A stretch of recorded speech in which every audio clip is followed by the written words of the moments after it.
దాత్రి టీవీలో మీ personal interview కోసం, వ్యాపార ప్రకటనల కోసం ఈ నెంబర్కి సంప్రదించండి. అందరికీ నమస్కారం. Welcome to Dhatri TV. ఈ రోజు మనతో సోషల్ యాక్టివిస్ట్ అడ్వకేట్ ఉషశ్రీ గారు ఉన్నారు. వెల్కమ్ టు ధాత్రి. ఉష గారు నమస్తే అమ్మా. ఈ రోజు నేను మీతో మాట్లాడాలనుకున్న టాపిక్ ఏంటంటే, ఇప్పుడు మనం బిల్ గేట్స్ దగ్గర నుంచి, అంటే ఒక మన చేస్తున్న వర్క్కి సంబంధం లేకుండా, మనం తీసుకున్న ప్రొఫెషన్కి సంబంధం లేకుండా ఎక్కడ చూసినా డివోర్స్ కేసు ఎక్కువైపోతున్నాయి. అంటే బిల్ గేట్స్ ఒక ఎగ్జాంపుల్, హృతిక్ రోషన్, ఆమిర్ ఖాన్, నాగ చైతన్య, సమంత, ఇప్పుడు నిన్న మొన్న వచ్చిన ఏఆర్ రెహమాన్ అండ్ సైరా బాను గారిది. అంటే ఎందుకు వాళ్ళు అంత డెసిషన్ తీసుకుని, స్పెషలీ రెహమాన్ గారిది 30 years, almost 30 years love story కదా, ఎందుకు వాళ్ళు విడిపోతున్నారంటారు? Why are divorces happening so much in India? ఎందుకు విడిపోకూడదు? ఎందుకు కలిసి ఉండాలి? జీవితాంతం చచ్చిపోయే వరకు ఒకే మనిషితో కలిసి ఉంటామని మనకి వేదాలు కానీ, శాస్త్రాలు కానీ, ఉపనిషత్తులు కానీ ఎక్కడన్నా చెప్పున్నాయా? మనం హిందూ ధర్మం, మనం ల్యాండ్ లా, ఇండియాలో we have Muslim law and then Christian law for marriage, and mostly as a Hindu driven కంట్రీలో మనకి ల్యాండ్ లా అంటాం. ఈ ల్యాండ్కి సంబంధించిన మనదొక కర్మభూమి అండ్ ధర్మభూమి. సో ఇందులో ఏ హిస్టరీలో ఉంది జీవితాంతం కలిసి ఉన్నారని నువ్వు చెప్పు? లేదు, నిజమే. అది ఎందుకు ఉండాలని మీరు అనుకుంటున్నారు? మీరు అనుకొని పక్కన వాళ్ళ మీద రుద్ది వాళ్ళు ఇలా లేరు, అలా లేరు, విడిపోతున్నారని గగ్గోలు ఎందుకు పెట్టేస్తున్నారు? అది నాకు అర్థం కాని ఒక ప్రశ్న. అండ్ మనకి యవ్వనం, బాల్యం, యవ్వనం, కౌమార్యం, గృహస్థాశ్రమం, వానప్రస్థానం, ఆ తర్వాత ఏంటి? వృద్ధాప్యం కాదా? మనము గృహస్థాశ్రమానికి వచ్చినప్పుడు ధర్మం, అర్థం, అంటే ధర్మబద్ధమైన కార్యకలాపాలు అర్థవంతంగా చేస్తూ దాని ద్వారా కామాన్ని తీర్చుకుంటూ దాని ద్వారా మోక్షం పొందాలి. ఇది గృహస్థాశ్రమం యొక్క ధర్మాలు. ఇవి ఎంతవరకు పాటిస్తున్నారు?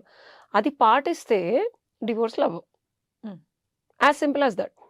మనకి ఎలా అయితే కొన్ని లా ప్రకారంగా మనం బతికితే కొన్ని బెనిఫిట్స్ ఎట్లా ఉంటాయి? సిటిజన్స్, యూఎస్లో సీనియర్ సిటిజన్కి వాళ్ళకి కొన్ని డబ్బులు వాళ్ళు పనిచేసిన దానికి ఇస్తారు.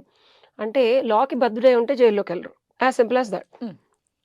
సో మనకు చెప్పిన వేదంలో మనకి ఇవన్నీ రీసెర్చ్ చేసేసి మన వాళ్ళు మనకేదో అవి ఇబ్బందికరమైన రూల్స్ అండ్ రెగ్యులేషన్స్గా, ట్రెడిషన్స్గా ఆపాదించబడి రుద్దుతున్నారని మనం అనుకునే ఈ జనరేషను అవి వాడుకోకుండా అవసరం లేవని తోసిపెట్టి మనకున్న ట్రెడిషన్స్ని ఎందుకు పెట్టారు అనేది ఆలోచించకుండా, వాళ్ళు అప్పట్లో మునులు ఋషులు అనేవాళ్ళు. This are all research scientist. లైఫ్ని వాళ్ళు చదివేసి అవపోసన పెట్టి మొత్తం వడగట్టి మన నోట్లో అమృత చుక్కలు వేశారు. సో మనకి గృహస్థాశ్రమంలో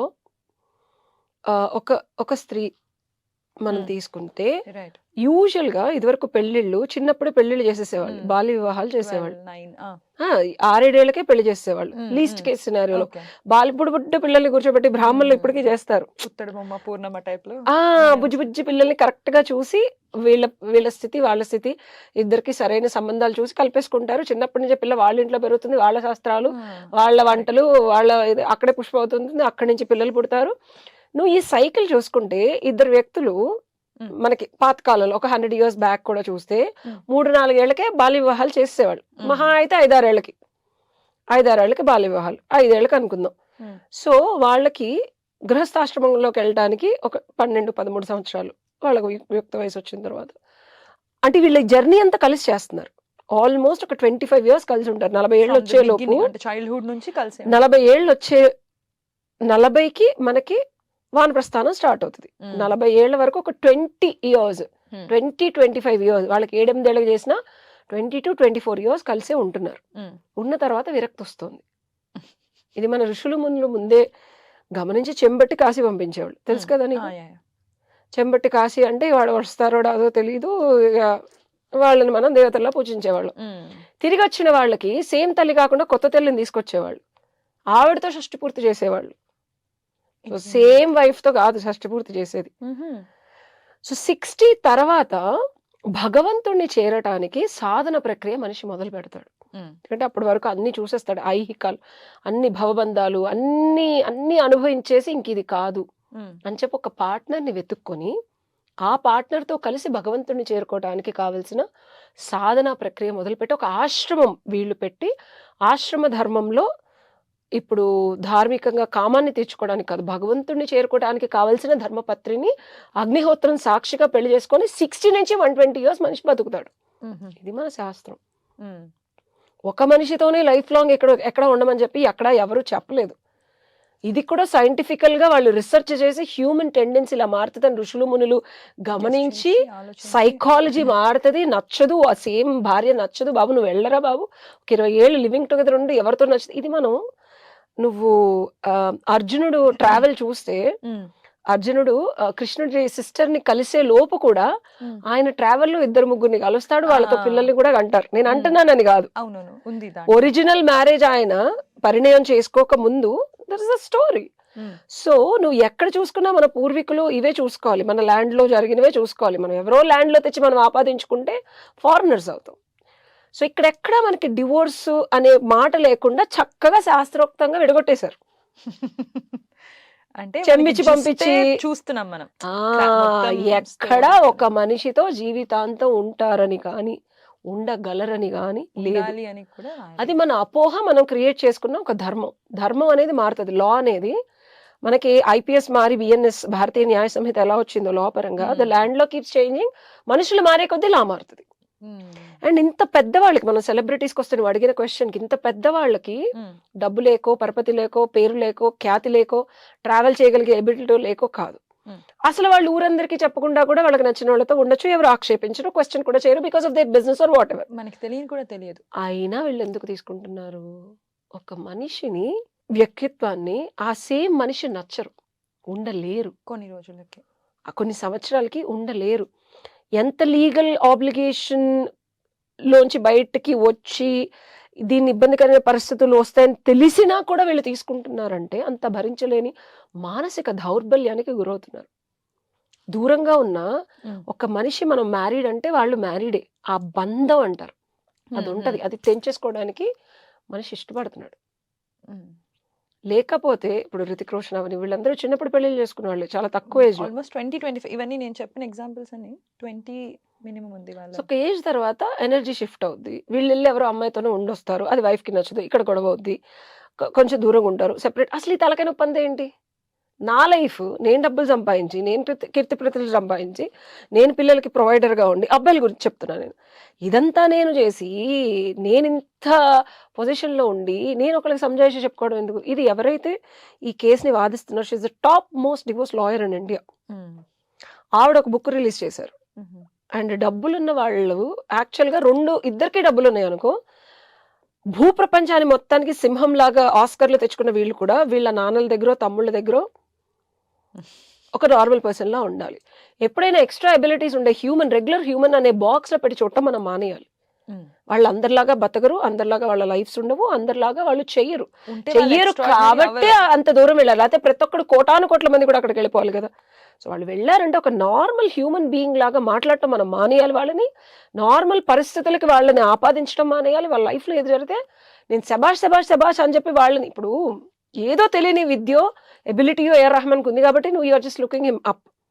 బట్ నీలాగా ఉండమని ఎందుకు ఎక్స్పెక్ట్ చేస్తావు? నీలాగా పెళ్లి చేసుకుని, పాప ఆయన ఉన్నాడు, ఉండలేకిచ్చాడు. అండ్ ఇంకొకటి మనం గమనిస్తే ఏఆర్ రెహమాన్ గారు భగవంతుడితో ఆయన పైన చాలా స్ట్రాంగ్ గా ఉంది. దానికోసమే ఆయన ముస్లింలోకి మారారు. అండ్ ఆయన మాటల్లోనూ ప్రతిదీ ధ్వనిస్తూ ఉంటుంది భగవంతుడితో ఆధ్యాత్మికత. ధర్మం మారుతుంది, సత్యం మారదు. గుర్తుపెట్టుకో, సత్యం నిత్యం. ఒకసారి వెలుగు చూసిన వాడు ఐహిక బంధాల్లో మళ్ళీ ఈ తుచ్చమైన నీచమైన కాన్వర్జేషన్స్, అదే చేస్తున్నావు ఇది చేస్తున్నావు వాళ్ళతో ఏమి పడాలని అనుకోరు. రాకెట్ పైకి వెళ్ళేటప్పుడు ఎలా అయితే ఒక్కొక్కటి ఊడిపోతుందో, మనిషి ఏజ్ పెరిగే కొద్దీ భగవంతుడికి అంత దగ్గర అవుతాడు సాధన ప్రక్రియలో. అండ్ మనకి పూర్వజన్మలో చేసిన సాధన ఈ జన్మలో కంటిన్యూ అవుతుంది. ఈయన చిన్న ఏజ్లోనే భగవంతుడితో కనెక్షన్ అయ్యే అంత పెద్ద స్టెప్, టిపికల్ ట్రెడిషనల్ తమిళియన్ అయ్యుండి కూడా he has taken Muslim, and that's a big controversy at that time, right. And which he did. He sticked back. అలాంటి ఫ్యామిలీ నుంచి అమ్మాయిని తెచ్చుకున్నాడు. సో ఫిజికల్ తేడా అనేది కనిపిస్తుంది. ఎమోషనల్, మెంటల్గా చిరాకు, నువ్వు నాకు నచ్చలేదు, నువ్వు ఆబ్లిగేటెడ్, నీ వైఫ్, నేను వైఫ్, నీతో కలిసి పిల్లలు కన్నా నీ రోజు నిన్ను చూడాలి, నీ పక్కన పడుకోవాలి, నీతో తిట్టుకున్నా కొట్టుకున్నా ఉండాలి అంటే ఎన్ని రోజులు ఉంటావు? ఎన్ని సంవత్సరాలు ఉన్నావు? ఉన్న తర్వాత అసలు ఇంకా నీకు మొహం కూడా చూడలేని పరిస్థితికి వచ్చేస్తావు. వచ్చినప్పుడు ఏం చేస్తావు? సెపరేట్గా ఉంటావు. సెపరేట్గా ఉన్న సొసైటీ అది అనుకుంటుంది ఇది అనుకుంటుంది, నువ్వు వాళ్ళతో పడుకున్నావు వీళ్ళతో పడుకున్నావు అన్నప్పుడు ఏం చేస్తావు, అసలు నువ్వు నాకు వద్దని చెప్తా. అదే పరిస్థితి వీళ్ళందరికీ కూడా వస్తుంది, వీళ్ళందరికీ కనిపిస్తుంది కాబట్టి మనకి తెలుస్తోంది.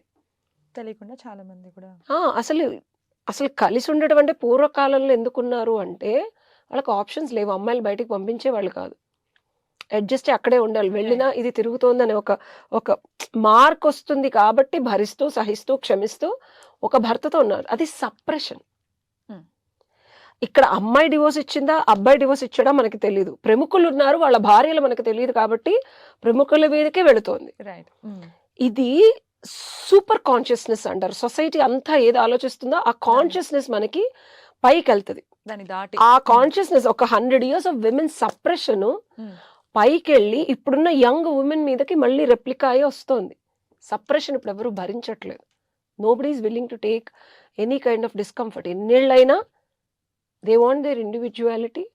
వాళ్ళ బేసిక్ నీడ్స్ ఫుల్ఫిల్ అవ్వనప్పుడు, భరించి ఎమోషన్స్ కనెక్ట్ అవ్వనప్పుడు ఒక మనిషితో ఉండలేమమ్మా. అది బాస్ అయినా వర్క్ అయినా. నేను వ్యాపారము వేరు పెళ్లి వేరని నేను అన్ను, ఎందుకంటే ఇద్దరు వ్యక్తులు కలిసి సఖ్యతగా చేస్తేనే ఏదైనా సక్సెస్ అవుతుంది. అండ్ ఇంట్లో రొస్ట్ ఉంటే మనిషి బయటకు వెళ్ళి సక్సెస్ సాధించలేడు. అండ్ ఇలాంటి సందర్భాల్లో ఎస్పెషల్లీ ఏఆర్ రెహమాన్ గురించి నాకు అనిపించింది ఏంటంటే 60 ఏళ్ల తర్వాత మనిషి ఆధ్యాత్మికతలోకి వెళ్ళిపోతారు. భయంతో నేను చచ్చిపోతానేమో ఇప్పుడు భగవంతుడిని రామ రామ రామ అనట్లేదు ఆయన. చాలా యంగ్ ఏజ్ లోంచే ఆయన ఆ స్థితిలో అలాంటి మెంటల్ స్టేట్లో భగవంతుడు కనెక్ట్ అవుతూ క్రియేట్ చేసిన పాటలే మనకి గంధర్వ గానంలాగా వినిపిస్తూ ఉంది. అది మన అనుభూతి పొందుతూ ఉన్నాం. ఒక నార్మల్ మ్యూజిక్ డైరెక్టర్ కాదు ఆయన. సో ఆయన జర్నీ ఎప్పుడో స్టార్ట్ అయింది. అందరిలాగా మనం ఉండాలి అని చెప్పి ఒక 30 years జర్నీ 29 years చేసి ఇహ మీదట ఆయన భగవంతుడిలోనే మమైక్యం అవ్వాలనో లేకపోతే ఆయనతోనే కలిసి ప్రయాణం చేయాలన్న సంకల్పంతో ఇది చేశారని నేను అనుకుంటున్నాను తప్పించి దీనికి వేరేది ఇంకోటి లేదు. ఒక్కసారి రాజుగారితో పడుకున్న తర్వాత మనకు పాత సామెత ఉంది, భట్టుడితో పడుకోబుద్ధి అవుద్దా అని చెప్పి. భగవంతుడి ఆధ్యాత్మిక అనుభూతి పొందిన తర్వాత ఈ కిందవన్నీ అసలు మనం ఒక్కొక్కటి ఎలా రాకెట్ ఒక్కొక్కటి తీసేస్తుంది అలా తీసేసుకొని అక్కడికి వెళ్ళిపోవాలని అనిపిస్తుంది. ఆయన కరెక్ట్ టైంకి తీసుకున్నారు. ఇప్పుడు కాదు ఇంకో 2 ఏళ్ళకైనా తీసుకోవాల్సింది, ఎందుకంటే 60 వచ్చేస్తుంది. 60 వచ్చిన తర్వాత కంప్లీట్గా బాడీ మైండ్ ఆత్మ సాధన స్థితికి వెళ్ళిపోతుంది, షిఫ్ట్ అవుతుంది.